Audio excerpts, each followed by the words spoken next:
നമസ്കാരം. പള്ളിച്ചട്ടമ്പി ഡിജോ ജോസ് ആന്റണിയുടെ സംവിധാനത്തിൽ ടൊവിനോ തോമസ് നായകനായ സിനിമയാണ്. വലിയ ബോറടിയായിരുന്നു ഈ സിനിമ. ബോറടിച്ചതാണ് കണ്ടത്. ഒരുപാട് സ്ഥലങ്ങളിൽ കുറച്ചൊക്കെ ലാഗൊക്കെ ഫീൽ ചെയ്ത ഒരു സിനിമയായിരുന്നു. 1930 സിനിമ ആരംഭിക്കുന്നത്. ആ കാലഘട്ടത്തിൽ നിന്ന് തുടങ്ങി. അപ്പോൾ കാലഘട്ടം നമ്മളിലേക്ക് കൺവേ ചെയ്യുന്നതിൽ ഈ സിനിമയുടെ ഡയറക്ടറും ആർട്ട് ഡിപ്പാർട്ട്മെന്റും എല്ലാം നല്ല രീതിയിൽ തന്നെ വിജയിച്ചിട്ടുണ്ട്. എല്ലാം ആ സമയത്ത് തന്നെ സംഭവങ്ങളെല്ലാം സെറ്റ് ചെയ്ത് ഭയങ്കരമായിട്ട് രീതിയിൽ അവർ അപ്രിഷ്യേറ്റ് ചെയ്തതിൻ്റെ കാര്യമാണ്. അവിടെ നിന്ന് തുടങ്ങിയ സിനിമ പിന്നെ മുന്നോട്ട് പോകും തോറും എവിടെയും സിനിമയുടെ കഥയ്ക്കകത്ത് ഒരു കാമ്പുള്ളതായിട്ട് തോന്നിയിട്ടില്ല. കഥയിലേക്ക് നമുക്ക് അങ്ങോട്ട് ഇന്നാവാനായിട്ട് സാധിക്കുന്നേ ഇല്ല. ഭയങ്കര രീതിയിൽ ഒരു കുറേയൊക്കെ സംഭവങ്ങൾ നടക്കുന്നുണ്ട്, പക്ഷെ ഒന്നും അങ്ങോട്ട് കണക്റ്റ് ആവുന്നില്ല. ഈ സിനിമയുടെ മെയിൻ തീം എന്ന് പറയുന്നത് കമ്മികളും അതുപോലെ പള്ളിക്കാരും തമ്മിലുള്ള പ്രശ്നമാണ്. കമ്മ്യൂണിസ്റ്റ് ഭരണകൂടം താഴെ പോകണം എന്ന് ആഗ്രഹിക്കുന്ന ക്രിസ്ത്യാനികൾ, അതേസമയം തന്നെ അപ്പുറത്ത് കമ്മ്യൂണിസ്റ്റുകാർ അവരെ പറ്റി തന്നെ നല്ല രീതിയിൽ പ്രസന്റ് ചെയ്യുന്നുണ്ട്. അതിന് മെയിനായിട്ട് യൂസ് ചെയ്യുന്ന ടൂളാണ് അന്നത്തെ KPSCയുടെ നിങ്ങൾ എന്നെ കമ്മിയാക്കി എന്നുള്ള നാടകം. അതിലെ മെയിൻ ഒരു അഭിനേത്രിയായിട്ടാണ് നമ്മുടെ ഖയാദു ലോഹർ വരുന്നത്. അതിലുപരി അവർക്കൊരു പിന്നെ ഇമ്പോർട്ടൻസ് ശ്രമിക്കത്തില്ല. അതിനുശേഷം പിന്നെ ഒരു ബ്രിട്ടീഷുകാർ വന്ന് കൊല്ലുന്നു. അതിലൂടെ ഖയാദു ലോഹറിന്റെ റോൾ അവിടെ തീർന്നു. പിന്നെ അതിനിടയ്ക്ക് പിന്നെ ടൊവിനോ തോമസുമായിട്ടുള്ള ഒരു കെമിസ്ട്രി കാണിക്കുന്നുണ്ട്, ഒരു പാട്ട്, അത്രയ്ക്കേ ഉള്ളൂ. അല്ലാതെ ഈ നടിക്ക് വലിയ ഒരു ഇമ്പോർട്ടൻസ് ഉള്ളതായിട്ടൊന്നും എനിക്ക് ഈ സിനിമയ്ക്ക് അത് തോന്നിയിട്ടില്ല.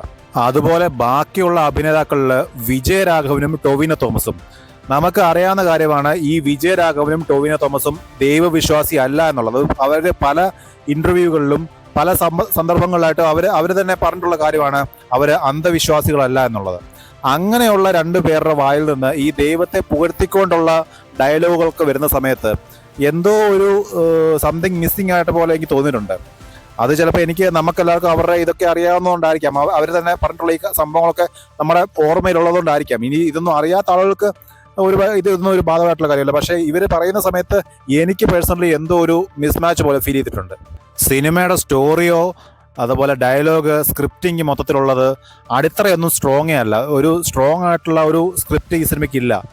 അതുപോലെ ഡയലോഗുകളും അങ്ങനെ തന്നെ. പിന്നെ ചില ഷോട്ടുകളൊക്കെ വെച്ചേക്കുന്നത് മൊത്തത്തിലുള്ള സിനിമയുടെ കളർ ടോണ് ഒട്ടും എനിക്ക് അങ്ങോട്ട് ഈ സിനിമയുടെ അങ്ങോട്ട് ഒരു ഇഷ്ടപ്പെട്ടതേ ഇല്ല. കുറേ സ്ഥലങ്ങളിലൊക്കെ ഒരു മിസ്റ്ററി നിലനിർത്താൻ വേണ്ടിയിട്ട് ശ്രമിച്ചിട്ടുണ്ട്. പക്ഷേ ഈ സ്ക്രിപ്റ്റ് സ്ട്രോങ് അല്ലാത്തതുകൊണ്ട് അതിൻ്റെ ക്യൂരിയോസിറ്റിയും പെട്ടെന്ന് പോകുന്നുണ്ട്. VFXന്റെ പാളിച്ച പല സ്ഥലങ്ങളിലും എനിക്ക് എടുത്ത് ഫീൽ ചെയ്തിട്ടുണ്ട്. എസ്പെഷ്യലി തീ കത്തുന്നത്, ഇപ്പോൾ ഇതിനകത്തൊരു പള്ളി കത്തുന്നതായിട്ട് കാണിക്കുന്നുണ്ട്. അതുപോലെ വാഹനങ്ങളൊക്കെ കത്തുന്ന സമയത്ത് അതൊക്കെ ഈ ക്ലോസപ്പ് ഷോട്ടിലായി കാണിക്കുന്നത്. അപ്പോൾ നമുക്ക് കൃത്യമായിട്ട് മനസ്സിലാവും ഈ കാണിക്കുന്ന ഈ ഫയർ അത് VFX ചെയ്തേക്കുന്നതാണ്, ഫേക്ക് ആണെന്നുള്ളത് നമുക്ക് അവിടെ തന്നെ മനസ്സിലാവുന്നുണ്ട്. അത് ഭയങ്കരമായിട്ട് എടുത്തറിയാനും പറ്റുന്നുണ്ടായിരുന്നു. അത് ഭയങ്കര ഒരു VFXന്റെ ഒരു പാളിച്ചായിട്ടാണ് എനിക്ക് തോന്നിയിട്ടുള്ളത്. കുറെ കച്ചട ഫൈറ്റ് കൊറിയോഗ്രഫി, അതിനകത്ത് യൂസ് ചെയ്തിരിക്കുന്ന സ്ലോ മോഷൻസ്, എന്ത് ഫൈറ്റ് കൊറിയോഗ്രഫിയാണ് അത്. ഇതിനകത്ത് തുടക്കത്തിൽ തന്നെ പിന്നെ ടൊവിനോ തോമസും അതുപോലെ ബാബുരാജുമായിട്ടുള്ള ഫൈറ്റ് ഉണ്ട്.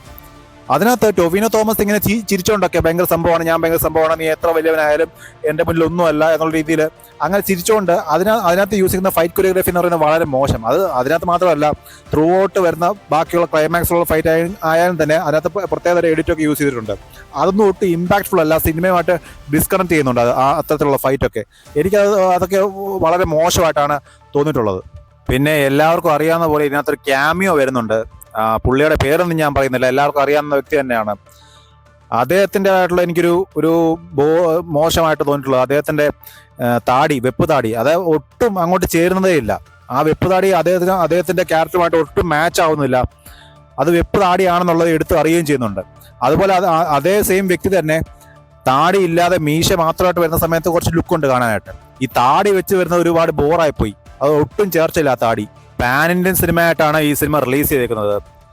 എല്ലാ ഭാഷയിലും അവരെ പോയി പ്രൊമോഷൻ നടത്തി നല്ല റിലീസിങ് കിട്ടിയിട്ടുണ്ടെന്നാണ് അറിയുന്നത്.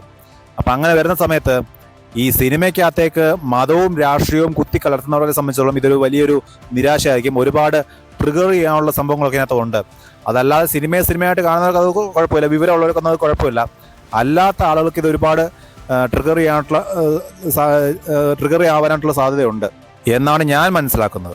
അപ്പോൾ എന്തൊക്കെ തന്നെ ആയാലും ഒരു ശരാശരി അനുഭവം മാത്രമായിട്ടാണ് ഈ ഒരു പള്ളിച്ചട്ടമ്പി എന്നുള്ള സിനിമയ്ക്ക് തോന്നിയിട്ടുള്ളത്. ക്ലൈമാക്സ് പിന്നെ ഫിനിഷിംഗ് ഇല്ല കേട്ടോ, അത് പെട്ടെന്ന് കൊണ്ട് ഒരു നിർത്തിയേക്കുവാണ്. ഒരു പ്രോപ്പറായിട്ടുള്ള എൻഡിങ് ഇതിൻ്റെ ക്ലൈമാക്സിന് കൊടുത്തിട്ടില്ല. മേ ബി ഇതിൻ്റെ സെക്കൻഡ് പാർട്ട് അവരുടെ മനസ്സിലുണ്ടായിരുന്നേക്കാം. അത് സെക്കൻഡ് പാർട്ട് വരുന്നുണ്ടെന്നുള്ള സിനിമയ്ക്കകത്തൊന്നും കാണിച്ചിട്ടൊന്നുമില്ല. അങ്ങനെ ഒരു സിറ്റുവേഷനിലാണ് കൊണ്ട് നിർത്തിയേക്കുന്നത്. ഒരു പ്രോപ്പറായിട്ടുള്ള എൻഡിങ് ഈ സിനിമയ്ക്കകത്തില്ല.